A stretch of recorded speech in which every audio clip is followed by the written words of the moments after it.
Trump says right-wing voices are being censored. The data says something else. New York President Donald Trump has angrily complained this week about social media companies, repeatedly accusing them of censoring conservative voices and going as far as to sign an executive order Thursday seeking to limit their power. But data from Facebook, the world's largest social media company, pours cold water on the assertion that conservative voices are being silenced. In fact, according to CrowdTangle, a data analytics firm owned by Facebook, content from conservative news organizations dominates Facebook and often outperforms content from straightforward news organizations. Additionally, over the last month on Facebook, Trump has captured 91% of the total interactions on content posted by the U.S. presidential candidates, according to CrowdTangle. Biden has captured only 9%. CrowdTangle computes interactions by totaling the number of likes, comments, and shares a post receives. Over the last month, the top-performing news organization in the U.S. was Fox News, a conservative network which largely echoes the Trump White House's messaging. Fox News captured 13% of all interactions among U.S. news organizations with more than 29 million likes, comments, and shares, according to CrowdTangle. The second top-performing page belonged to Breitbart, a right-wing website that is largely supportive of the president and has close ties to the White House.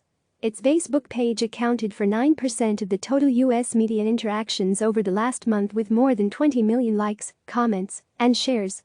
The third best-performing U.S. news organization was CNN, with 7% of the interactions. The fourth was ABC News with 5%. The fifth was NPR with 4%. When sorting by U.S. political media, the data skews largely in favor of conservative news organizations, according to CrowdTangle. 6 of the top 10 U.S. political media pages belong to conservatives. Ben Shapiro, the prominent conservative news personality, generated more than 25 million interactions over the past month on his page, accounting for 29% of the total share from U.S. political media on Facebook, according to CrowdTangle. The second top U.S. political media page belonged to Breitbart, with 23% of total interactions. Other conservative outlets in the top 10 for U.S. political media over the last month: The Western Journal in 5th with 4% of the total interactions, B-Blaze in 7th with 3% of the total interactions, IJR in 8th with 2% of total interactions, and The Washington Examiner in 9th with 2% of interactions. Trump and Republican lawmakers have repeatedly accused Facebook and other social media platforms of bias, painting the companies as villains in a long-standing culture war used to excite the conservative base. Technology platforms, such as Facebook and Twitter, have banned certain users in the past for violating hate speech policies.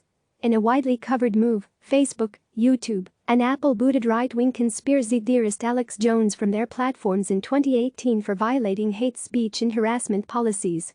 The companies maintained that they do not discriminate against users for their political beliefs.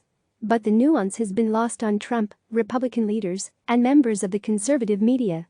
Republicans and right-wing media outlets have been all too happy running with the narrative that social media companies are censoring conservatives, regardless of the facts. Fox News, Breitbart, and other outlets have amplified claims that conservatives are under fire on social media platforms. In addition to the president, House Minority Leader Kevin McCarthy, Texas Senator Ted Cruz, and Donald Trump Jr. have been among some of the Republicans to promote this narrative. Claims of social media bias and censorship have also made their way to Congress. Lawmakers have held hearings on the so-called practice of social media filtering, where right-wing personalities have been asked to testify about the discrimination they've supposedly faced at the hands of the companies. The narrative is unlikely to go away anytime soon. The politicians and media outlets on the right that push it do not seem moved by the facts. Instead, they seem more interested in a narrative that resonates with and whips up the conservative base. Click subscribe to receive the latest news.